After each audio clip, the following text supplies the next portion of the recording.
Kannur Alakode 10 kilo കഞ്ചാവുമായി യുവാവ് പിടിയിൽ. വെള്ളാട് സ്വദേശി ജോഷി പ്രകാശാണ് പിടിയിലായത്. കഞ്ചാവ് കടത്തുന്ന സംഘത്തിലെ പ്രധാനിയാണ് പിടിയിലായതെന്ന് എക്സൈസ് അറിയിച്ചു. വിവരങ്ങളുമായി മിഥുൻ പിള്ള ചേരുന്നു. മിഥുൻ, മംഗലാപുരത്ത് നിന്ന് കഞ്ചാവ് കടത്തുന്ന ഒരു സംഘത്തിലെ ഒരു പ്രധാനിയാണ് പിടിയിലായിരിക്കുന്നത് എന്ന് പറയുമ്പോൾ ഈ സംഘത്തിനെ സംബന്ധിച്ച് കൂടുതൽ സൂചനകൾ ലഭ്യമാകാനുള്ള ഒരു അവസരം കൂടിയാണ്. വിവരങ്ങൾ എന്തൊക്കെയാണ്? തീർച്ചയായും വീണ, കഞ്ചാവ് കടത്ത് സംഘത്തിലെ പ്രധാനിയാണ് ഇന്നിപ്പോൾ ആലക്കോട് എക്സൈസിന്റെ പിടിയിലായ ജോഷി പ്രകാശ് എന്നാണ് എക്സൈസ് തന്നെ നൽകുന്ന വിവരം. ഏതാണ്ട് 10 കിലോഗ്രാം കഞ്ചാവുമായാണ് ഇയാളെ പിടികൂടിയത്.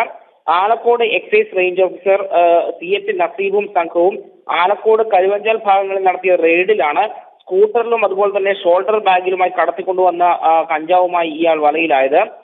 എക്സൈസ് പാർട്ടി ഏതാണ്ട് 1 മാസത്തോളം നടത്തിയ രഹസ്യ നിരീക്ഷണത്തിന്റെ ഭാഗമായിട്ടാണ് ഈ ജോഷി പ്രകാശിനെ പിടികൂടിയത്. കരുവഞ്ചാലിൽ വെച്ചാണ് കഞ്ചാവിന്റെ വൻ ശേഖരത്തോടുകൂടി എക്സൈസ് ഇൻസ്പെക്ടർ സംഘവും പ്രതിയെ അറസ്റ്റ് ചെയ്തത്. മംഗലാപുരത്ത് നിന്ന് കഞ്ചാവ് വാങ്ങി മലയോര മേഖലയിൽ ഉൾപ്പെടെ വ്യാപകമായി വിൽപ്പന നടത്തുന്നയാളാണ് ഈ പ്രതി എന്നാണ് പറയുന്നത്. മാത്രമല്ല, ഇയാൾക്കെതിരെ മുൻപും കഞ്ചാവ് കേസ് നിലവിലുണ്ട്. ഈ കസ്റ്റഡിയിൽ അറസ്റ്റ് രേഖപ്പെടുത്തി ഇയാളെ ഇപ്പോൾ കോടതിയിൽ ഹാജരാക്കിയിട്ടുണ്ട് എന്നാണ് നമുക്ക് മനസ്സിലാക്കാൻ വേണ്ടി സാധിക്കുന്നത്. വീണ, ഓക്കെ, ശരി മിഥുൻ.